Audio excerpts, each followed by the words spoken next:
Lexi, come on, answer the question. Throughout my teenage years, I was conditioned to believe that my worth was determined by my looks, popularity, relationships, and achievements.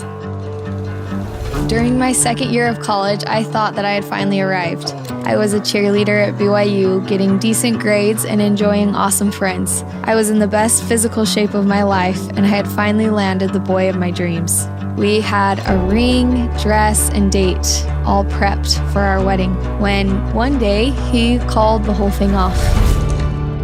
To say I was devastated is a bit of an understatement. I felt an immense sense of failure. If I had just been more beautiful, more fun, more talented, more fit, maybe this wouldn't have happened. Maybe he would still want me. I went through some dark months. All my pursuits toward worldly success and attractiveness had ultimately left me anxious, broken, empty, and unfulfilled. But with the help of God and some earthside angels, I decided to seek the opposite of what the world sold. I signed up to be a full-time missionary. You're assigned to labor in the Philippines. 3 months later, I found myself sweating my face off in the Philippines. My life up to this point had largely revolved around me, my comfort and preferences, my needs and enjoyment. And suddenly I was stripped of everything comfortable. I was showering out of a freezing bucket, being eaten alive by mosquitoes, living with girls I couldn't relate to or even communicate with, eating or attempting to eat things that should not be edible, hand washing all my dishes and clothes, tromping through muddy jungles, being awakened to cockroaches crawling up my neck, or spending sleepless nights melting during frequent power outages, and wishing more than anything that I could just talk to my mom on the phone for 5 minutes. I began to recognize that if I continued focusing on myself, I would not survive. I would give up and go home.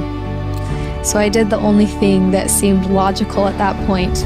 I tried, with considerable effort and divine assistance, to see beyond my own pain, loneliness, and frustration. Immediately, something magical began to happen. I started to fall in love with the Filipino people. Their success, progression, and fulfillment became more important than my own. Serving them became my passion, focus, and privilege. So every day for the next year and a half, I did my best to forget myself and invite them to come unto Christ. Fast forward to the end of my mission, when home was just weeks away. I wore the same torn and ragged clothes I had hand scrubbed since I started, complemented by my rubber muddy Crocs. A balding bun held what was left of my hair, and my rice diet had settled plumply in my cheeks and belly. I was riding home in a tricycle, holding our groceries for the week on my lap. Raw fish dripped blood and other liquid down my legs, and I physically looked and smelled probably the worst I ever had in my life. But as I was bouncing home, I looked up and caught a glimpse of myself in the cab mirror. I couldn't look away. I was glowing. My countenance shone so bright, it actually shocked me. The light was so radiant and brilliant that for the first time in my entire life, I said to myself, I am so beautiful. I am so beautiful. In that moment, I saw my true identity. Christ's power, light, and intelligence was in my reflection, and it was the most beautiful thing I'd ever seen, the most beautiful me.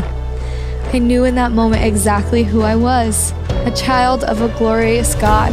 His divinity was in me, and my body and life were given to be spent in His service. C. Terry Warner said, "Constant concern about the self is bondage. Self-forgetfulness is freedom." Everything the world sold had bought me bondage. Bondage to my insecurities, anxieties, fears, and frustrations. I look terrible. Bondage to my own pride and limited perspective. But forgetting about myself and being consumed in the service of others had brought freedom. Freedom from sin and selfishness. Freedom to see my true identity and purpose. Freedom to love, help, hope, and heal. Freedom to reflect and rejoice in the light of the perfect Son. For whosoever will save his life shall lose it, and whosoever will lose his life for my sake shall find it.